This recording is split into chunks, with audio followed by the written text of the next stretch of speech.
Mukunda jewellers first ever factory outlet లో నక్షి Mela October 25 నుంచి 2 November వరకు.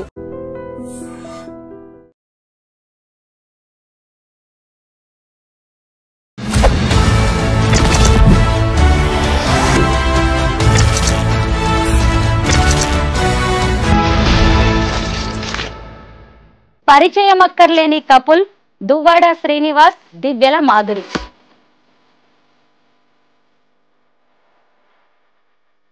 మాధురి గారు, మీరు కొత్త బిజినెస్ ఏదో స్టార్ట్ చేయబోతున్నారంట హైదరాబాద్ లో, అది కూడా శారీస్ బిజినెస్. ముందు నుంచి నాకు శారీస్ బిజినెస్ మీద కొంచెం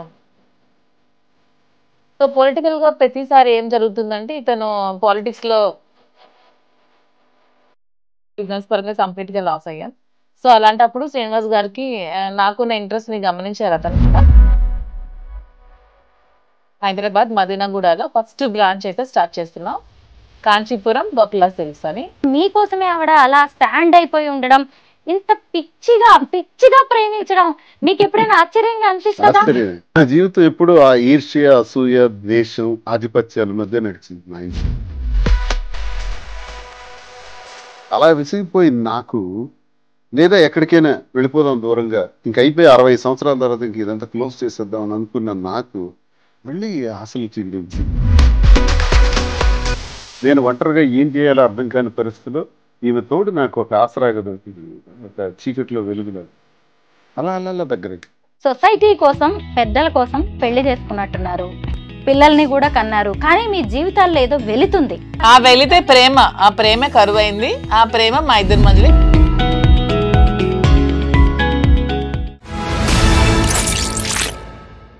అందరికీ నమస్కారం, నేను Swaroopa Potlapalli. Welcome to trending topic.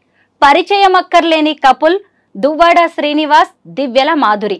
ప్రస్తుతం వారిద్దరూ నాతో పాటు ఉన్నారు. వాళ్ళ గురించి ఇవాళ చాలా ఇంట్రెస్టింగ్ విషయాలను నేను మీకు చెప్పబోతున్నాను. నమస్తే మాధురి గారు. నమస్తే అండి. నమస్తే శ్రీనివాస్ గారు. బాగున్నానండి. నేను ఇప్పటికీ మీ ఇంటర్వ్యూస్, మీ వీడియోస్ చాలా చూశాను. బట్ ఇంత తొందరగా మిమ్మల్ని ఇంటర్వ్యూ చేసే ఛాన్స్ నాకు వస్తుంది అనుకోలేదు. ఇవాళ మాత్రం చాలా విషయాలు అడగాలనుకుంటున్నానండి. పర్వాలేదా? ముందుగా ఇక్కడి నుంచి స్టార్ట్ చేస్తాను. మాధురి గారు, మీరు కొత్త బిజినెస్ ఏదో స్టార్ట్ చేయబోతున్నారంట హైదరాబాద్ లో, అది కూడా శారీస్ బిజినెస్. దాని గురించి ముందు మాట్లాడుకుందాం.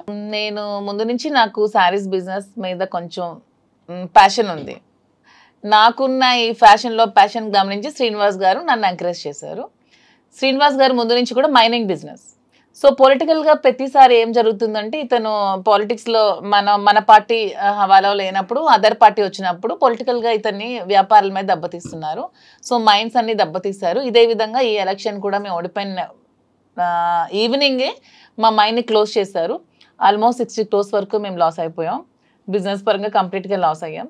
సో అలాంటప్పుడు శ్రీనివాస్ గారికి నాకున్న ఇంట్రెస్ట్ని గమనించారు. అతను కూడా నేను రిక్వెస్ట్ చేయడం జరిగింది, రాజా ఇలా నేను శారీ షాప్ పెడదాం అనుకుంటున్నాను, కొంచెం మీరు ఎంకరేజ్ చేయండి అని అడిగిన వెంటనే నాకు ఒప్పుకున్నారు. సో తప్పకుండా అపార్ట్ ఫ్రమ్ ద పాలిటిక్స్ ఒక 10% 20% నీ కోసం టైం స్పెండ్ చేసి నీకు సపోర్ట్ చేస్తాను, పెట్టు అని నన్ను ఎంకరేజ్ చేశారు. సో March 3rd హైదరాబాద్ మదీనాగూడలో ఫస్ట్ బ్రాంచ్ అయితే స్టార్ట్ చేస్తున్నాం, కాంచీపురం బొక్లా సిల్క్స్ అని. సో ఇది కూడా ఏంటంటే నాకు ముందు నుంచి శారీస్ అంటే ఇంట్రెస్ట్. ఈ ఫీల్డ్లో నేను ప్రతిసారి చాలా షాప్స్కి వెళ్ళి శారీస్ పర్చేస్ చేస్తూ ఉండేదాన్ని. అప్పుడు ఒకటి గమనించాను ఏంటంటే వీవర్స్ ప్రైస్ కంటే కూడా రిటైల్స్లో ఎక్కువ ప్రైస్ పెట్టి అమ్ముతున్నారని. సో ఇది కాకుండా మనమే దగ్గరుండి వీవింగ్ చేయించుకొని వీవర్స్కి కూడా పని కల్పిస్తూ మనం ఆ వీవర్స్ ప్రైస్ నుంచి కొంచెం మనకున్న మార్జిన్ వేసుకుంటూ తక్కువ ప్రైస్లోనే పబ్లిక్ కూడా శారీ అందాలి, ప్రతి ఉమెన్కి కూడా తక్కువ ప్రైస్లో శారీ వెళ్ళాలి, అది కూడా ప్యూర్ క్వాలిటీ ఉండాలి. సో ఇప్పుడు మనకి చాలా వెరైటీస్ ఉంటాయి, టస్సెస్, ఆర్గాంజెస్, పట్టు, ఇలా చాలా ఉంటాయి. లెనిన్ అన్నీ కూడా డూప్లికేట్స్ వచ్చేస్తున్నాయి. అలా కాకుండా ఎందుకంటే యాజ్ ఏ ఉమెన్గా మనం శారీ కట్టుకునేటప్పుడు ఆ ఫీల్ అనేది మనకు తెలుస్తుంది. ఎదుటి వాళ్ళకంటే కూడా వాళ్ళకి నచ్చిని నచ్చకపోయి ముందు మనకు నచ్చాలి, మనకు ఆ ఫీల్ కంఫర్ట్గా ఉండాలి. సో ప్యూరిటీ అనేది కంపల్సరీ ఉంటూ క్వాలిటీ కూడా తక్కువ రేట్కి ఇస్తూ శారీ షాప్ ఓపెన్ చేయాలనే ఉద్దేశంతోనే నేను శారీ స్టోర్ ఓపెన్ చేస్తున్నాను. దానికి శ్రీనివాస్ గారు నాకు సపోర్ట్ చేశారు. దాని పేరు కాంచీపురం బొక్లా సిల్క్స్ అని మేము పెట్టుకున్నాం. అయితే మాలాంటి మిడిల్ క్లాస్ విమెన్ కూడా వచ్చి షాపింగ్ చేయొచ్చు అన్నమాట. ష్యూర్, మిడిల్ క్లాసే కాదు, బిలో మిడిల్ క్లాస్ కూడా వచ్చి చక్కగా మాధురి మేడం దగ్గరకు వచ్చాము, మేము వెళ్ళాము, మాకు తక్కువ ప్రైస్కి ఇంత మంచి క్వాలిటీ శారీ వచ్చిందని ఫీల్ అవుతూ కస్టమర్ ప్రతి ఒక్కరు కూడా వెళ్తారు. అండ్ మెయిన్ నేను నా శారీ షాప్కి బ్రాండ్ అంబాసిడర్ నేనే. నా షాప్ కి నా బ్రాండ్ అంబాసిడర్ కస్టమర్స్ అనుకుంటున్నాను. ఎవరో హీరోయిన్స్ కి మోడల్స్ కి పిలిచి డబ్బులు ఇచ్చి మోడల్ షూట్ చేసే బదులు నా కస్టమర్ కే తక్కువ ప్రైస్ ఇస్తే వాళ్ళే నా బ్రాండ్ అంబాసిడర్స్ గా ఉంటారు. వాళ్ళే 10 మందికి వెళ్ళి చెప్తారు మేడం దగ్గర తక్కువ కాస్ట్ శారీ ఉందని. So public are my brand ambassador. My customers నా బ్రాండ్ అంబాసిడర్. శ్రీనివాస్ గారు చూసారు అసలు ఆ కాన్ఫిడెన్స్ లెవెల్స్. శ్రీనివాస్ గారే నా కాన్ఫిడెన్స్. అసలు అతను నా పక్కన ఉంటే నేను చాలా కాన్ఫిడెంట్ గా ఉంటాను. కాదు, చీరలు చూడడం కంటే కూడా ఆవిడని చూడడానికి వచ్చే వాళ్ళ కస్టమర్స్ సంఖ్య ఎక్కువగా ఉంటుందో ఏంటో. ఇప్పుడు మీరు మధ్యతరగతి అని అడిగారు కదా, మా కాన్సెప్ట్ కూడా ఏంటంటే సరసమైన ధర. ఇప్పుడు నేను చూస్తున్నాను, నేను తినుకి నాకైతే నాలెడ్జ్ లేదు ఈ సారీస్ మీద, పట్టు సిల్క్స్ మీద. తినుకున్నటువంటి ఎక్స్పీరియన్స్, ఆ ప్యాషన్ అన్నది ఎందుకు ఎక్స్పోజ్ చేయకూడదు, ఇది బిజినెస్లో ఎందుకు మనం 10 మందికి ఉపయోగపడకూడదు అనేది ఆలోచించి మగ్గాళ్ళ దగ్గరికి మేమే స్వయంగా వెళ్ళి ఒక 5-6 నెలలుగా ఈ ప్రాక్టీస్ చేస్తున్నాం. వారణాసి నుంచి ఇక్కడ బెంగళూరు వరకు చాలా ప్రాంతాల్లో, ముఖ్యమైన ప్రాంతాలన్నీ కాంచి కానీ, ధర్మవరం కానీ, యాడికి కానీ ఇలాంటి ప్రాంతాల్లో మగ్గాల వద్దకు వెళ్ళి వాళ్ళు నేస్తున్నటువంటి ఆ చీర, ఆ క్వాలిటీ ఏదైతే ఉందో దానికి సరైనటువంటి ధర వచ్చే విధంగా. ఎందుకంటే మగ్గందారుడికి కూలే మిగులుతుంది, ఎవరైతే కొంటున్నారో వాళ్ళకి 6 నుంచి 7 రెట్లు ధర పలుకుతుంది కస్టమర్కి. ఈ చీరల వ్యాపారంలో నష్టపోతున్న వాళ్ళు 1 మగ్గందారుడు నేతన్న, 2 కస్టమర్. వీళ్ళకి న్యాయం చేయాలి. అందుకే నేను డైరెక్ట్ మగ్గందారుడి దగ్గరికి వెళ్ళి నీకు న్యాయంగా అయినటువంటి ధర ఇప్పిస్తాం కాబట్టి నువ్వు అవన్నీ మాకు అందించని చెప్పడం జరిగింది. వాళ్ళు అవన్నీ కూడా మగ్గాల ద్వారా చాలా సేకరించుతాను. నేనేం చెప్తున్నానంటే నాణ్యత ప్రాధాన్యత, నాణ్యతే మా ప్రామాణికం. Quality is our predominance. దీనిని ఎప్పుడూ కూడా మనం మైండ్ నుంచి తీయకూడదు. ఎందుకంటే వ్యాపారం చేసిన తర్వాత వ్యాపారం పెట్టినవాడు ఎవరో తెలుస్తుంది, వ్యాపారం ప్రారంభించిన తర్వాత ఎక్కడైనా సరే. మా పరిస్థితి ఏంటంటే ఈ వ్యాపారం ప్రారంభించక ముందే మేము ఎవరో తెలుసు, మా మీద ఎక్స్పెక్టేషన్స్ ఉంటాయి. ఈయన రాజకీయాలకు చెందిన వ్యక్తి కదా, ప్రజల పట్ల మరి వర్తకుల ఈ కస్టమర్స్ పట్ల ఏ విధమైనటువంటి బాధ్యతతో ఈయన ఈ వ్యాపారం చేయగలుగుతారు మాధురి కానీ శ్రీనివాస్ కానీ అనుకోవచ్చు. కాబట్టి వాళ్ళకి న్యాయం చేయాలి. మా దగ్గరకు వచ్చే కస్టమర్ ఇప్పుడు ఫర్ ఎగ్జాంపుల్ 50,000 రూపాయలకి మగ్గందారుడి దగ్గర కొంటే ఇక్కడ 3 లక్షల రూపాయలకు అమ్ముతున్నారు. ఎందుకు అంత ధరకు అమ్మాలి? అప్పుడు అక్కడ మీరు అన్నట్టు ఒక మధ్యతరగతి కుటుంబానికి చెందినటువంటి ఒక మహిళ వచ్చి ఆ చీరను కొనాలంటే 3 లక్షలు అని కొనలేకపోవచ్చు. కానీ మా ఉద్దేశం అది కాదు. ఆ 50,000 రూపాయల చీరనే ప్రాఫిట్స్ అలాగే మెయింటెనెన్స్ అన్నీ కలుపుకొని ఒక సరసమైన ధర, ఒక రీజనబుల్ ప్రైస్కి అంత కాస్ట్లీ చీర కూడా అందించాలి. ఏదైతే అంత ఖరీదు పెట్టి జూబ్లీ హిల్స్లో కొంటున్నారో అదే చీరని అదే జూబ్లీ హిల్స్లో కానీ, అదే మదీనాగూడలో కానీ, హైదరాబాద్లో ఎక్కడైనా సరే ఒక రీజనబుల్ ప్రైస్కి అందించాలి. కస్టమర్ అనేవాడు మన దగ్గరికి వచ్చాడంటే సంతృప్తితో అతను బిల్ పేమెంట్ చేయాలి. కళ్ళల్లో బాధ ఉండకూడదు, అరే నేను ఈ ప్రైస్ ఇంత ఎక్కువ ఇచ్చానే అన్న ఫీలింగ్ ఉండకూడదు. మనం వాళ్ళ సంతృప్తిని చూడాలి అన్నది మాకున్న ప్రజా సంబంధాల కారణంగానే ఈ అభిప్రాయం కూడా ఉంది మాకు. ఆ అభిప్రాయంతోనే బిజినెస్ చేయటం జరుగుతుంది తప్ప లాభాపేక్షతోని ఇందులో ఏదో సంపాదించేయాలని కాదు. అలా చేయాలనుకుంటే చాలా వ్యాపారాలు ఉంటాయి, ఇందులోకే రావాల్సిన పని లేదు. తనకున్న ప్యాషన్ పట్ల ఈ వ్యాపారం చేయటం పట్ల ఆమె ప్రతి స్త్రీకి తనకు ఒక అవగాహన ఉంది. పొట్టిగా ఉన్నారా, పొడవుగా ఉన్నారా, వీళ్ళు నలుపుగా ఉన్నారా, తెలుపుగా ఉన్నారా, ఎవరు ఎలా ఉన్నా నాతో చాలా మంచి మాటలు చెప్పింది. స్త్రీకి ఆభరణం చీర అని, ఆభరణాల కన్నా నిజమైన ఆభరణం చీర. ఆ చీర ఎలా ఉండాలి అన్నది సామాన్యులు, ఒక కవి కూడా చెప్పారు, సామాన్యుడైనా కూలి పనికి వెళ్ళే స్త్రీ అయినా సరే ఎవరికైనా చీర ఇచ్చే అంత అందం ఏది ఇవ్వదు. కాబట్టి ఆ చీరని అందరికీ అనుకూలంగా ఉండేటట్టు ఏ చీరని తయారు చేసి పెడితే ఈ షాప్లో ఆ అందాన్ని తెచ్చిపెట్టగలం అన్నది ఒక పెద్ద స్టడీ చేసింది. స్టడీ చేసి ఇవన్నీ చేసింది. తన కష్టం ఎక్కువ, నేను బ్యాక్ డ్రాప్లో ఆమెకు పూర్తిగా సపోర్ట్ ఇస్తున్నాను. ఈ బిజినెస్లో ఇక్కడ ఒక 6 బ్రాంచెస్ కింద డెవలప్ చేసి ఇంకా అలాగే విజయవాడ, రాజమండ్రి, కాకినాడ, విశాఖపట్నం, బెంగళూరు ఇలా విస్తరిద్దామని, దీంతోపాటు జ్యువెలరీ కూడా మనకి బాగా అనుభవం ఉంది, దానిలో కూడా స్టార్ట్ చేద్దామని ఈ రంగంలోకి దిగటం జరిగింది.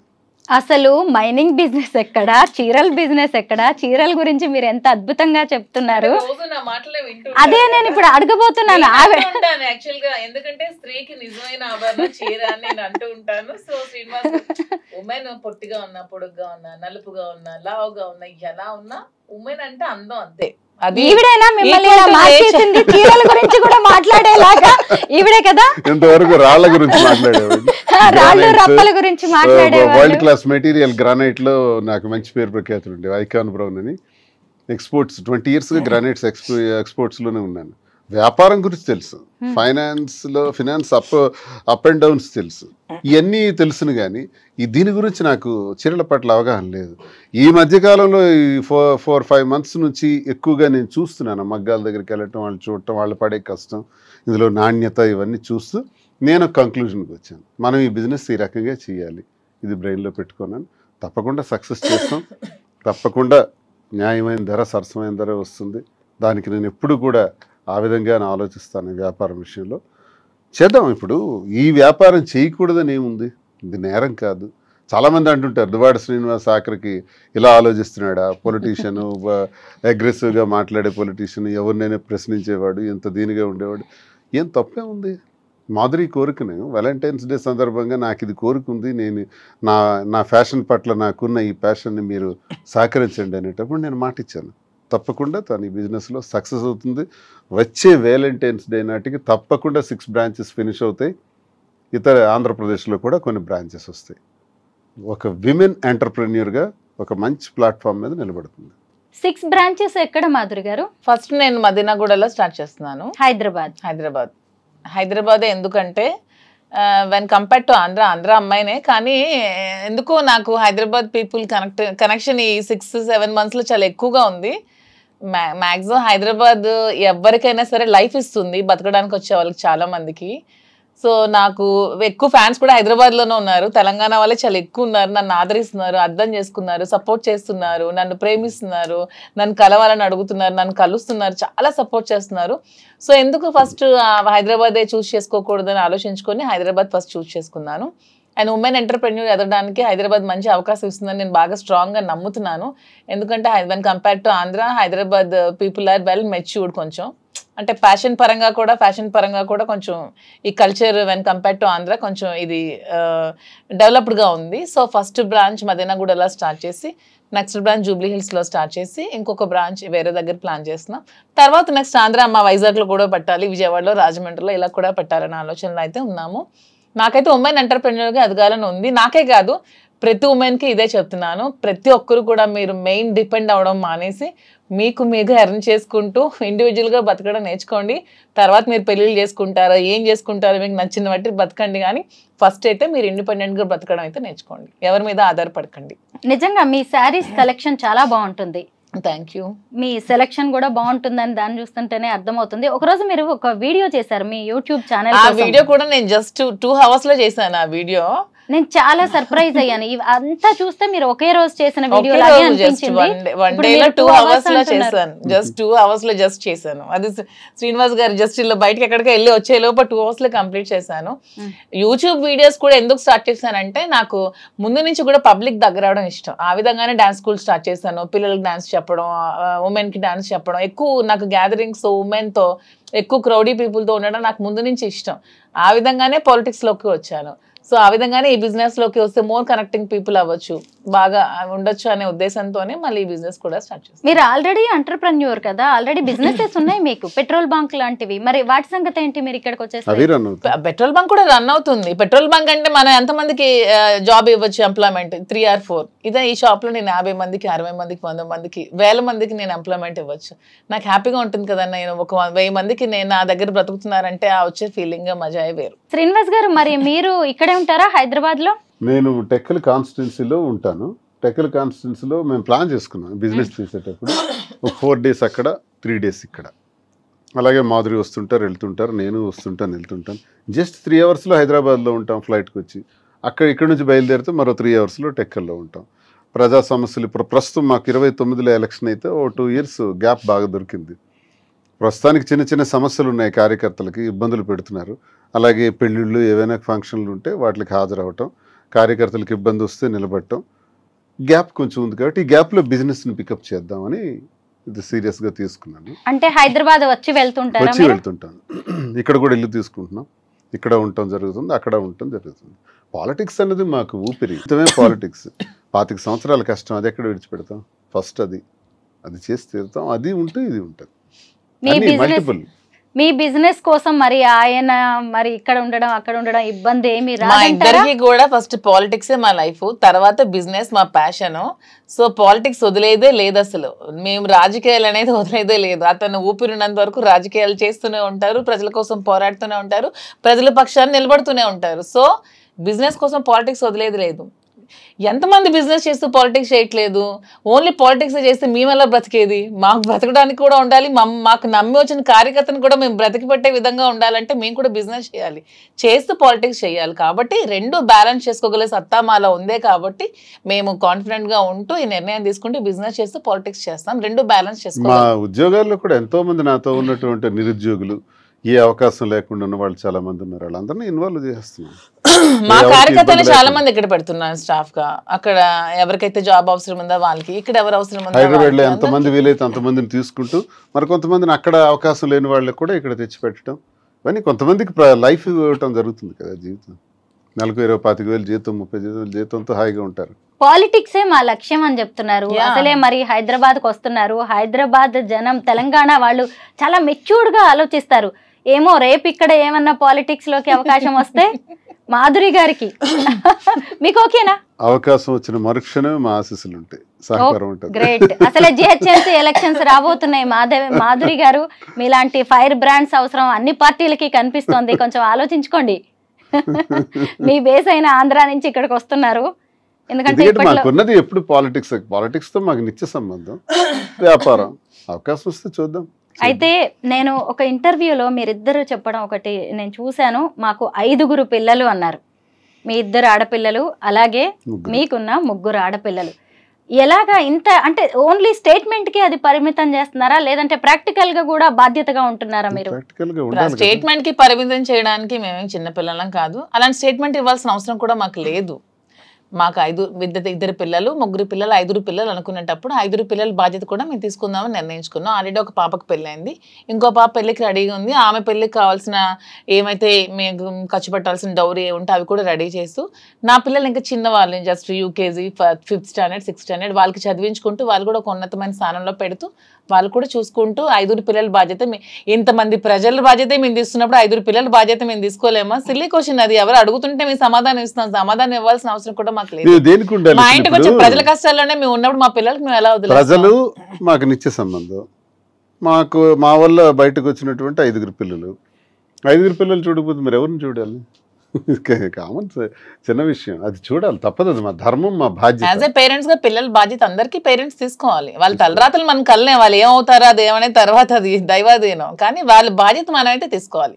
వాళ్ళకి ఏ రంగంలో కావాలంటే ఆ రంగంలో పెట్టాలి. వాళ్ళకి ఎలా కావాలంటే ఏ ఫీల్డ్ కావాలంటే ఆ ఫీల్డ్ లో ఉంచి వాళ్ళని చూసుకోవాలని మేమైతే నమ్ముతున్నాం, అలాగే చూసుకుంటున్నాం. మాధురి గారు, మీ పిల్లలు 3 కూడా చిన్నవాళ్ళు. మరి ఇప్పుడు వాళ్ళు హైదరాబాద్ కి వస్తారా మీతో పాటు? ఈ నెక్స్ట్ ఇయర్ అయితే హైదరాబాద్ లోనే పెట్టి ఇక్కడే స్కూల్లో జాయిన్ చేద్దామని అయితే నేను అనుకుంటున్నాను. నా దగ్గర ఉంచి చదివిద్దాం అనుకుంటున్నాను. ప్రెసెంట్ మా మదర్ దగ్గర ఉన్నారు. కొంచెం నేను సెటిల్ అయ్యాక హైదరాబాద్ నచ్చింది నాకు కూడా. సో హైదరాబాద్ లోనే వాళ్ళు కూడా చదివిద్దాం అనుకుంటున్నాను. 3 ఆడపిల్లలు, వాళ్ళకి తండ్రి ప్రేమ, ఆయన అందించే భరోసా అనేది చాలా అవసరం. శ్రీనివాస్ గారు ఖచ్చితంగా మంచి తండ్రి, దాన్ని నేను కాదనలేదు. పిల్లలు కూడా అలా యాక్సెప్ట్ చేస్తారా తండ్రి లాగా? ఆయన పిల్లలు వాళ్ళ ఫాదర్ అండర్ లోనే ఉన్నారు. నేను మా హస్బెండ్ మ్యూచువల్ గా కన్సర్న్ తో విడిపోయినా సరే వాళ్ళ ఫాదర్ వాళ్ళ పిల్లల బాధ్యతను తీసుకుంటున్నారు. నా బాధ్యత కూడా యాజ్ ఏ మదర్ గా నేను తీసుకుంటున్నాను. యాజ్ ఏ గార్డియన్ గా, యాజ్ ఏ కేర్ టేకర్ గా, యాజ్ ఏ ఫిలాసఫర్ గా శ్రీనివాస్ గారు కూడా బాధ్యతలు తీసుకుంటున్నారు.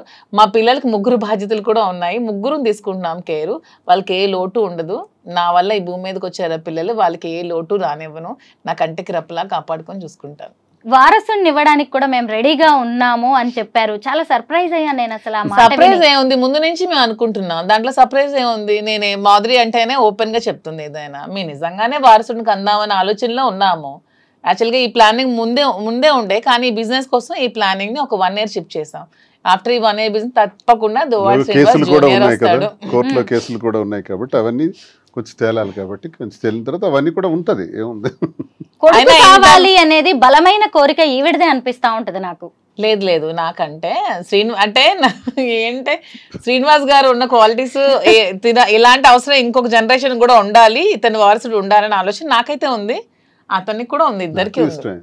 మరో దువాడు వస్తాడంటే అంతే కదా.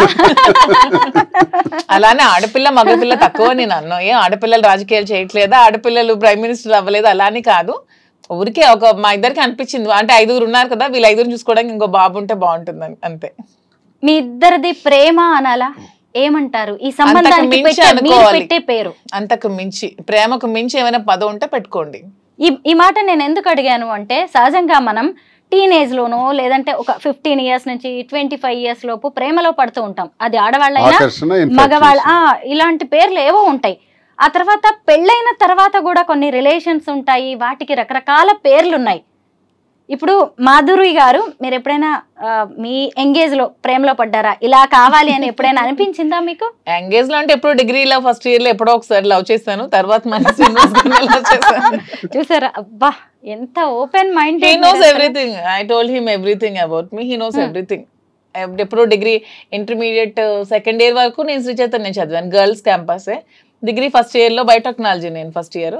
డిగ్రీ ఫస్ట్ ఇయర్ లో ఒక అబ్బాయికి లవ్ చేశాను, ఆ అబ్బాయి కూడా లవ్ చేశాడు. ఇంట్లో ఇంటర్ కాస్ట్ వల్ల ఒప్పుకోలేదు. ఆ అబ్బాయి వేరే కమ్యూనిటీ, నేను వేరే కమ్యూనిటీ. ఆ అబ్బాయి వచ్చి ఇంటికి వచ్చి మాట్లాడడం కూడా జరిగింది. ఫాదర్ ఒప్పుకోలేదు. ఒప్పుకోకుండా నాకు మ్యారేజ్ చేశారు ఇంట్లో. అప్పట్లోనే బలవంతంగా నాకు పెళ్లి చేశారు. చేసిన తర్వాత కొంచెం అలా డిస్టర్బెన్సెస్ మా ఇద్దరి మధ్యలో, హస్బెండ్ మధ్యలో, మా మధ్యలో ముందు నుంచి ఉందో అలా పెరిగాయి. వాని వల్ల ఇంకా డిస్టర్బెన్సెస్ పెరిగి తర్వాత లాస్ట్ మా రిజార్ట్ శ్రీనివాస్ గారు అయ్యారు. అంటే చాలా మంది మహిళల్లో ఇలాంటి సంఘర్షణ ఉంటది మాధురి గారు.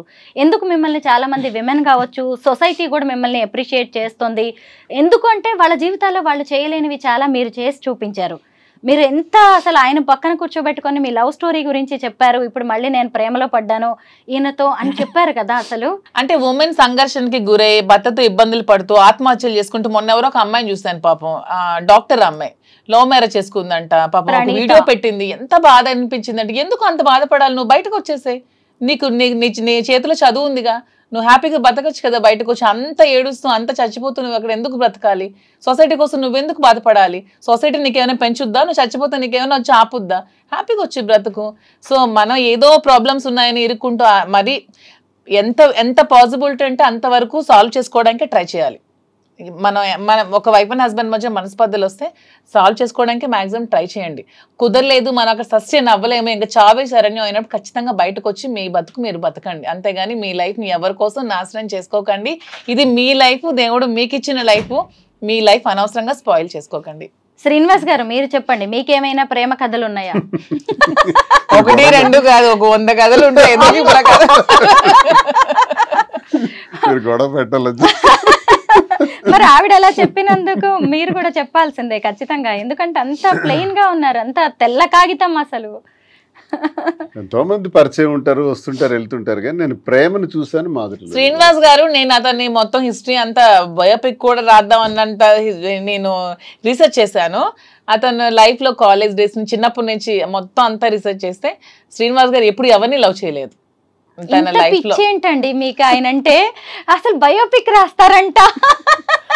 యాక్చువల్లీ మూవీ కూడా తీద్దామని చాలా మంది వస్తున్నారు. శ్రీనివాస్ గారి స్టోరీ చిన్నప్పటి నుంచి ఇప్పటి వరకు, ఈవెన్ మా లవ్ స్టోరీతో కలిపి తీద్దామని చాలా మంది మాకు కన్సల్ట్ అవుతున్నారు. ఈ బిజినెస్ లో పడి కొంచెం గ్యాప్ ఇచ్చాం. మంచి మంచి స్టోరీస్ ఉన్నాయి. అతని లైఫ్ లో ఎప్పుడు ఎవరిని లవ్ చేయలేదు. అతను ఫస్ట్ అండ్ లాస్ట్ నన్నే లవ్ చేసి ఉంటారు. అసలు మాధురి గారు అయితే పెద్ద స్కెచ్ తోనే హైదరాబాద్ తెలంగాణకు వస్తున్నట్టుగా కనిపిస్తుంది. ఎందుకంటే ఆవిడ ఒక మంచి డాన్సరు, యాక్టింగ్ స్కిల్స్ కూడా ఉన్నాయి. ఆల్రెడీ సినిమాకి ప్రొడ్యూసర్ గా వర్క్ చేశారు. డైరెక్షన్ ఛాన్స్ ఉంది ఆవిడకి, యాక్టింగ్ ఛాన్స్. ఏదైనా మీకు డైరెక్షన్ నాకు రాదు లేదా? శ్రీనివాస్ గారికి ఇంట్రెస్ట్ ఉండేది, మూవీస్ లో యాక్ట్ చేయాలని ఇంట్రెస్ట్ ఉండేది. నాకు జగన్మోహన్ రెడ్డి గారు అంటే అభిమానం. అతనంటే ఒక ఇది దైవ సమానులు నాకు. సో అతను చేసిన పథకాలన్నీ ప్రజలకి తెలియాలనే ఆలోచనతో, ఆ పథకాలని ఎలా ప్రవేశపెట్టారు, ఎలా చేశారనే ఆలోచనతో ఒక స్టోరీ చిన్నది రెడీ చేసుకొని శ్రీనివాస్ గారిని లీడ్ రోల్ గా పెట్టి వాలంటీర్ అనే ఒక మూవీకి ప్రొడ్యూస్ చేసి ఒక మూవీ అయితే తీసాను. ప్రొడ్యూసర్ వరకే చేశాను. డైరెక్షన్ అయితే నాకు రాదు. యాక్టింగ్ మాత్రం నాకు చాలా ఇంట్రెస్ట్. మీకు సీరియల్స్ లో గానీ, సినిమాల్లో గానీ, వెబ్ సిరీస్ లో గానీ ఛాన్స్ వస్తే చేస్తారా? నాకు ఒక మంచి ఉమెన్ విలన్ రోల్ చేయాలని ఉంది నాకైతే. అంటే రియల్ లైఫ్ లోనేమో మీకు మీరు హీరోయిన్, అంతే. మళ్ళీ రియల్ లైఫ్ లోకి వచ్చేసరికి విలన్ రోల్ చేయాలని ఉంది. యాక్చువల్గా ఈవిడ దేనికి సూట్ అవుతారండి రియల్ లైఫ్ లో, మీరు చెప్పండి. మంచి మనసు, అంతేనా? ప్రేమ, అభిమానం, మీరిద్దరూ కూడా సొసైటీ కోసం పెద్దల కోసం పెళ్లి చేసుకున్నట్టున్నారు, పిల్లల్ని కూడా కన్నారు, కానీ మీ జీవితాల్లో ఏదో వెళుతుంది.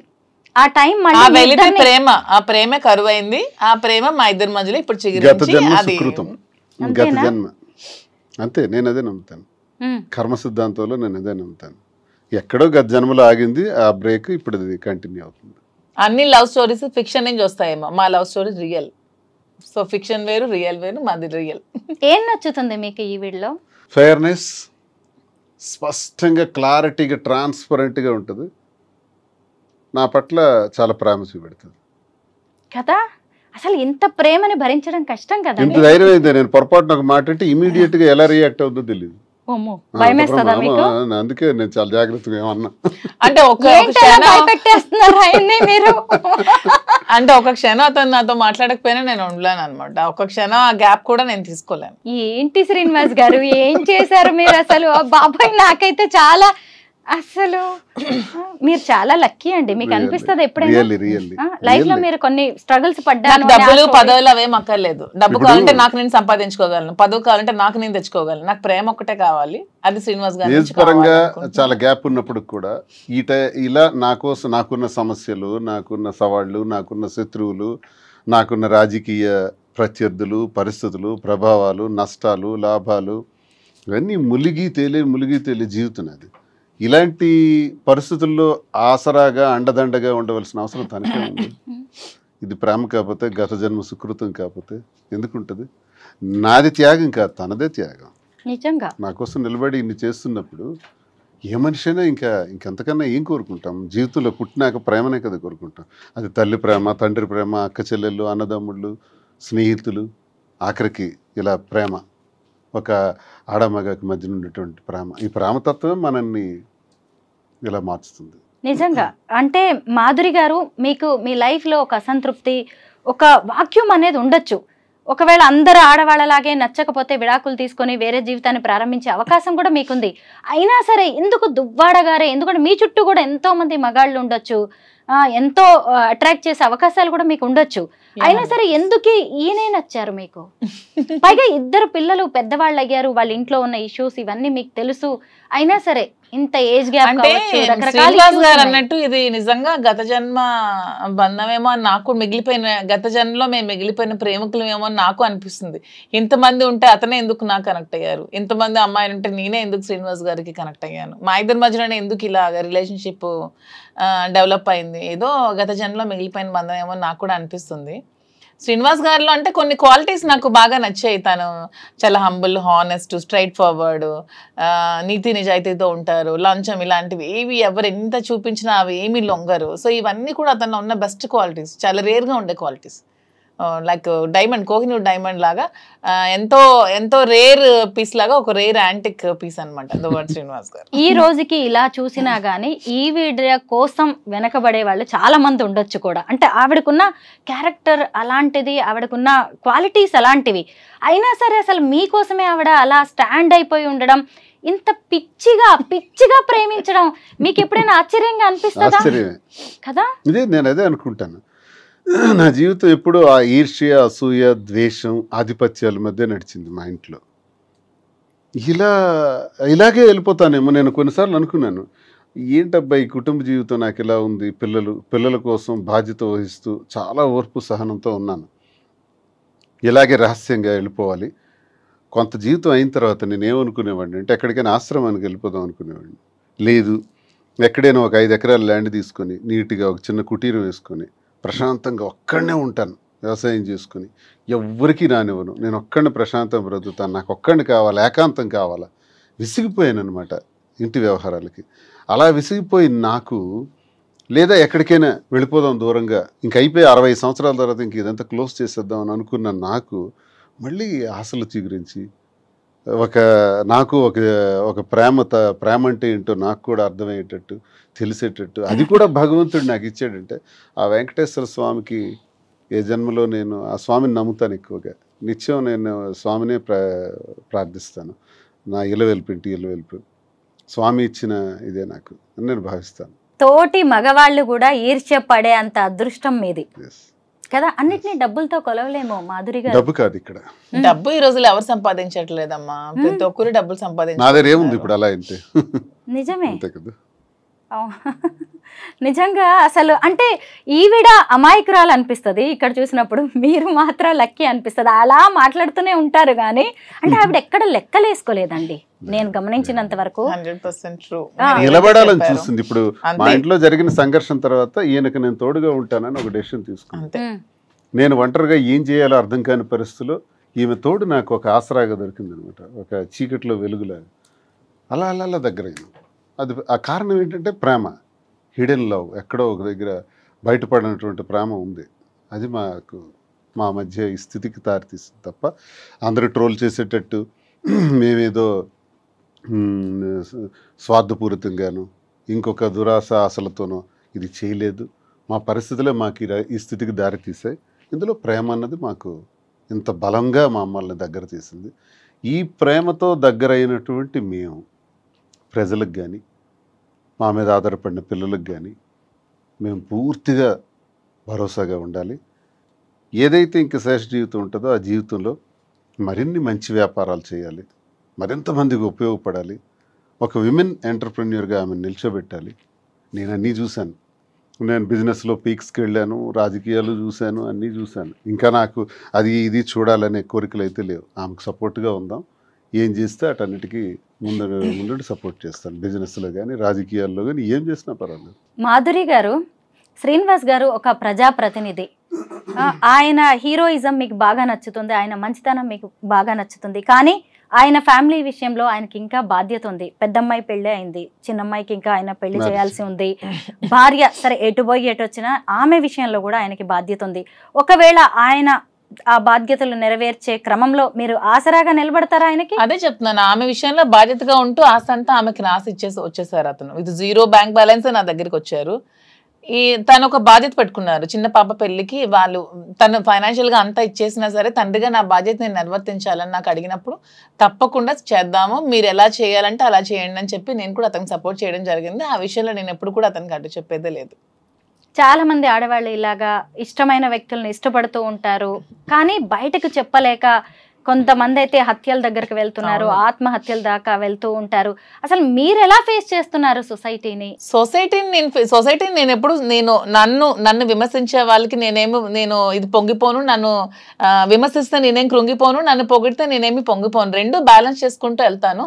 మనల్ని అర్థం చేసుకున్న వాళ్ళు మనకు దగ్గరగా ఉంటారు, లేని వాళ్ళు దూరంగా ఉంటారు. సొసైటీని ఎప్పుడు ఎవరు పట్టించుకోకండి అమ్మా. సొసైటీ ఎప్పుడు మనం ఎలా ఉన్నా సరే ఎప్పుడు ఏదో ఒకటి అంటూనే ఉంటుందని ఎప్పుడు 10 సార్లు ఇదే చెప్తున్నాను. ఉమెన్ ఎలా ఉన్నా సరే సొసైటీ అనేది కామెంట్స్ చేస్తూనే ఉంటుంది ఎవ్రీ ఫీల్డ్లో. ఈవెన్ సినిమాల్లో కానీ, మీ జర్నలిజంలో కానీ, ఈ సీరియల్స్ యాక్ట్ చేసే వాళ్ళు కానీ, బిజినెస్ ఉమెన్ కానీ, ఏదైనా సరే ఉమెన్ ప్రతిరోజు కూడా ప్రాబ్లమ్స్ ఫేస్ చేస్తూనే ఉన్నారు. ఇలా విమర్శలు, కాంట్రవర్సీలు ఎదుర్కొంటూనే ఉన్నారు. మన ఇంట్లో కూర్చున్నా సరే పక్కింటోళ్ళు, పొరుగింటోళ్ళు, ఎదురింటోళ్ళు ఏవో ఒకటి మాటలు అంటూనే ఉంటారు. కానీ నీ కష్టం వచ్చినప్పుడు ఏ పక్కింటోడు, పొరుగింటోడు, ఏ సొసైటీ కూడా నీ దగ్గరికి రాదు. సో అలా అని మరీ విచ్చలవిడిగా ఉండమని నేనైతే చెప్పను. కానీ మీ నచ్చినట్టు, మీ మనసుకు నచ్చినట్టు, మీ వల్ల ఎదుటి వాళ్ళు ఇబ్బంది పడకుండా, మీరు ఒక కన్నీరుకి కారణం కాకుండా ఒక జీవితానికి మీరు హ్యాపీగా లీడ్ చేయండి. అంతేగాని ఎవరి కోసం మీ లైఫ్ ని సాక్రిఫైస్ చేయకండి. సంఘంలో ఉంటూ సంఘానికి అన్యాయం చేయకూడదు. మనం అంతే, మోసాలు, అన్యాయాలు, అక్రమాలు, ద్రోహాలు, దేశ ద్రోహాలు చేస్తే ఈ సంఘంలో మనకు చెడ్డ పేరును తెస్తాయి. ఎదుటి మనిషి కన్నీటికి మనం కారణం కాకూడదు. ఎదుటి మనిషిలో సంతోషానికి మనం కారణమైతే చాలు. ఆ సంతోషానికి కారణం కాకపోయినా పర్వాలేదు, కానీ కన్నీటికి మాత్రం కారణం కాకూడదు. ఈ ప్రిన్సిపల్స్ మనం ఎప్పుడైతే ఉంటామో, వ్యక్తిగత విషయాలకి ఈ ప్రిన్సిపల్స్ ఉన్నప్పుడు వ్యక్తిగత విషయాలకు సంబంధం ఏంటి? ప్రతి జీవితంలో కూడా మీరు అన్నట్టు చాలామంది మెన్, చాలామంది మగాళ్ళకి భార్యా బాధితులు ఉన్నారు, కుటుంబపరమైన ఇబ్బందులు ఉండేవాళ్ళు ఉన్నారు, మానసిక రోగాలతో బాధపడుతున్న వాళ్ళు ఉన్నారు, ఆర్థిక ఇబ్బందులతో ఉన్న వాళ్ళు ఉన్నారు, ఎన్నో సమస్యలతో ఉన్న వాళ్ళు ఉన్నారు. అలాగే మహిళలు భర్త వేధింపులతో బాధపడుతున్న వాళ్ళు ఉన్నారు, అలాగే కుటుంబ సంబంధాలతో బాధపడుతున్నటువంటి వాళ్ళు ఉన్నారు. ఇవందరూ ఈ సమస్యల మధ్య వాళ్ళ వ్యక్తిగత జీవితాల్లో ఏదో ఒక నిర్ణయం తీసుకోక తప్పదు. ఒక కోణం ఉంటుంది, అది తప్పు కాదు. అది వాళ్ళ వ్యక్తిగత పరిస్థితులను బట్టి వాళ్ళ నిర్ణయం తీసుకున్నారు. తీసుకున్నంత మాత్రాన్ని ఇది సమాజానికి సంబంధించినటువంటి విషయంగా భావించి ఆత్మహత్యలకు ఇంకో రకంగాను జీవితాన్ని త్యజించడం అన్నది దుర్మార్గం. ఇలా ఎవ్వరు చేయకూడదని నేను కోరుకుంటున్నాను. మళ్ళీ మళ్ళీ మనం పుట్టాం, ఒకసారి పుడతాం సైంటిఫిక్గా ఆలోచిస్తే. ఈ పుట్టిన జీవితం చాలా చిన్నది. ఈ చిన్న దానిలో సంతోషంగా ఉండడానికి ప్రయత్నించాలి, ప్రేమతత్వంతో ఉండడానికి ప్రయత్నించాలి.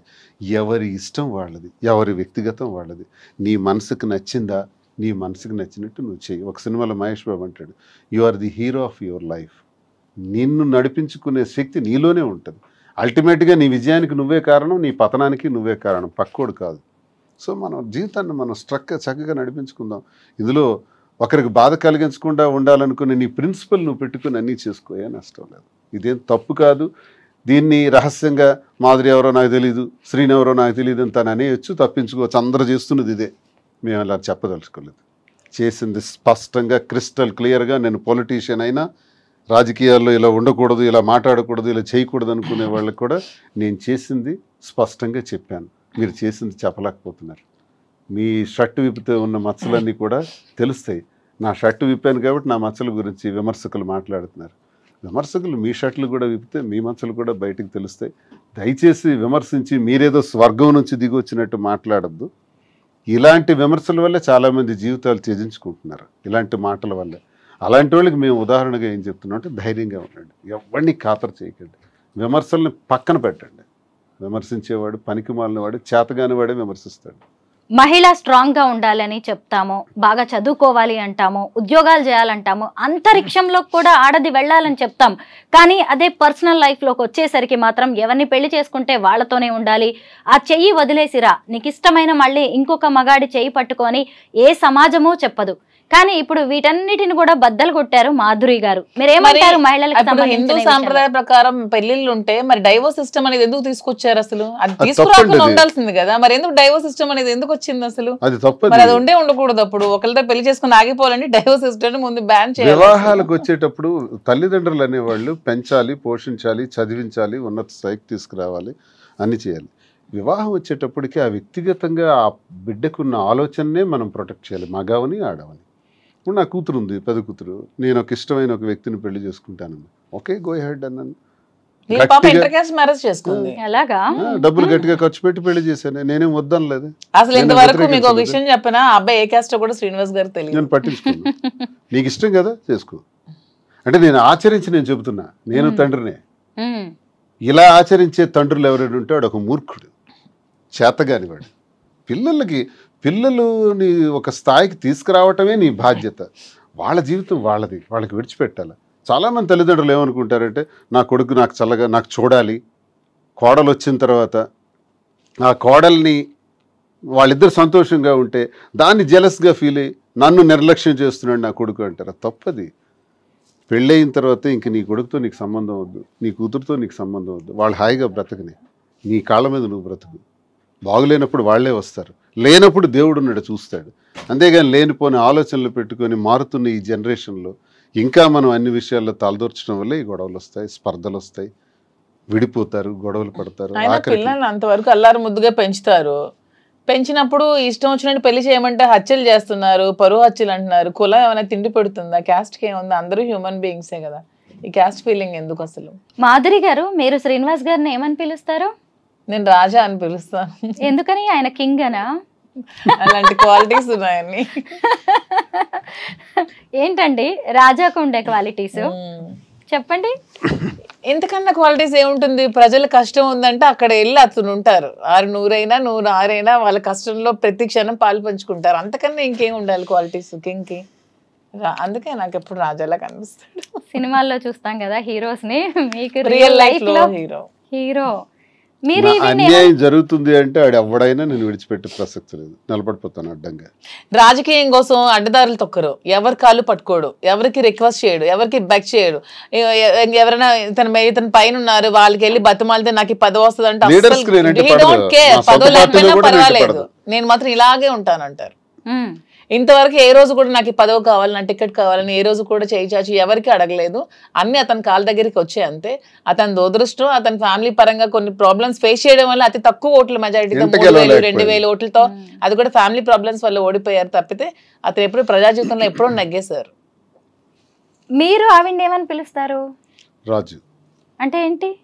రాజారాజు రాజారాజు ఏంటండి? ఏమైనా పర్టికులర్ అలా ఏం కాదు, మా ఇంటి దేవత కులదేవత రాజులమ్మతల్లి అనమాట. సో అలాగా మా ఇంటి దేవత అని చెప్పి నాకు అలా రాజు అని పిలుస్తారు. అలా ఎప్పుడైనా మీరు ఆయన మీద అలుగుతారా అండి? చాలా సార్లు. ఎందుకు? ఏంటి రీజన్స్ ఏముంటాయి? నాకు చిన్న ప్రియారిటీ దగ్గర నేను తట్టుకోలేను. మీకు ఇంకా నా చెప్పాను కదా, నాకు పదవులు డబ్బులు ఇవన్నీ కాదు, ప్రియారిటీ కావాలి, ప్రేమ కావాలి. ఆ తగ్గితే మాత్రం నేను ఊరుకోను. అలాగే వెళ్ళి సారీ చెప్పేమని అడిగేస్తాను, ఎందుకంటే ఎక్కువసేపు ఉండలేను కదా. మళ్ళీ ఆయనే కావాలి మీకు. ప్రియారిటీ తగ్గడం అంటే ఏం చేస్తూ ఉంటారు? అంటే ఏదైనా చిన్న కోపం వచ్చింది అనుకో, నాతో ఒక అరగంట ఇలా మాట్లాడడం మానేస్తారు. ఆ అరగంట మాట్లాడడం మానే నేను తట్టుకోలేను. సో ఆ గ్యాప్ లో కూడా వెళ్ళి త్వరగా నాకు సారీ చెప్పి మాట్లాడాయని చెప్తా. ఏడ్ చేస్తారా ఎప్పుడైనా మీరు? ఏడుస్తాను కూడా. అమ్మో, మీకు 2 అమ్మాయిలు కాదు 3 అమ్మాయిలు కదా. కొంచెం చైల్డిష్ పాపం. తను గడుసు దాన్ని అనుకుంటారు కానీ ఇన్నోసెంట్. నేను అనుకోవట్లేదు గడుసుదాన్ని అని, చూసేవాళ్ళైనా సరే మీరు చాలా సెన్సిటివ్, చాలా సెన్సిటివ్. I'm very sensitive. చెప్తున్నాను కదా, ఎవరో వచ్చేదో కష్టం ఉందంటే వెంటనే అతను చెప్పకుండా కూడా డబ్బులు ఇచ్చేస్తూ ఉంటాను. ఇది కూడా నేను ఎందుకో గమనించాను, కొంచెం మంచి హార్టీ విడిది.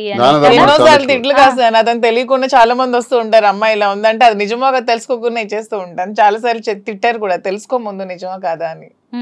నాకు తెలిసి చాలా మంది 50 లక్షలు తను వడ్డాణం ఇచ్చేయటం,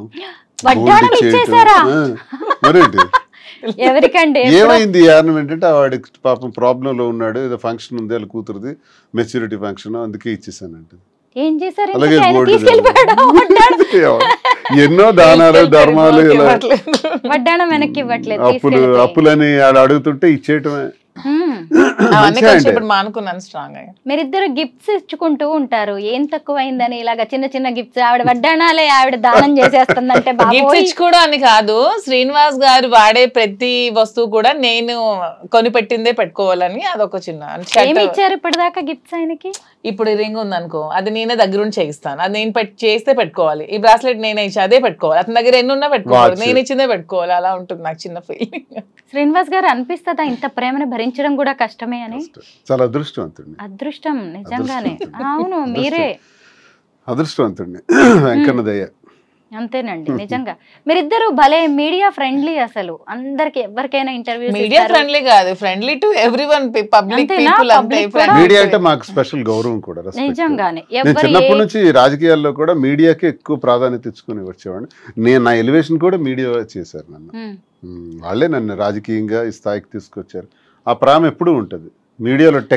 మీడియా పట్ల ఎవరు అనుచితంగా బిహేవ్ చేస్తే నచ్చదు, ఎందుకంటే మీ మీడియా వాళ్ళే మమ్మల్ని పైకి తేవాలన్నా మమ్మల్ని చేయాలన్నా చాలా ఇదిగా టెక్కల్లో సామాన్యమైన విలేకరు దగ్గర నుంచి జిల్లా రాష్ట్రం వరకు అందరితో సమానంగా ఉంటాం, అందరితో క్లోజ్ గా ఉంటాం. నేను చాలా సార్లు టెక్కల్ మీడియా అంతా నాకు ఫ్రెండ్లీ. మాధురి మేడం అంటే మా మీడియా అందరికి ఇష్టం, ఎందుకంటే పాపం వాళ్ళందరూ చాలా కష్టపడుతూ ఉంటారు, సాలరీస్ ఉండవు, ఏముండవు.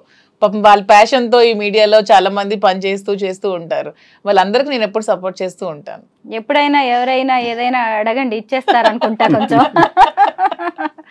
అయితే మీ కపుల్ని చూసాక కొంతమంది దీన్ని పాజిటివ్ గా చూస్తున్న వాళ్ళు ఉన్నారు, నెగిటివ్ గా చూస్తున్న వాళ్ళు కూడా ఉన్నారు. అయితే కామెంట్స్ విపరీతంగా వస్తూ ఉంటాయి, అప్రిషియేట్ చేసే వాళ్ళకంటే కూడా చాలా నెగిటివ్ కామెంట్స్, ట్రోలింగ్. ఇప్పుడు ఈ ఇంటర్వ్యూ మీద కూడా ఖచ్చితంగా ట్రోలింగ్.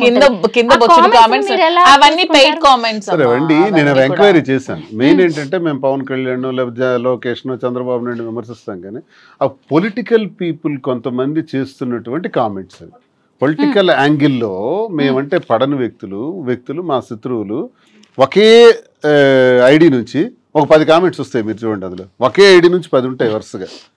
అది కావాలని కొన్ని ఐడీలు క్రియేట్ చేసి ఫాల్స్ ఐడీలతో కూడా చేస్తారు. అవి రియల్ పీపుల్ కారండి, ఆ కామెంట్స్ని పట్టించుకోవాల్సిన అవసరం లేదు.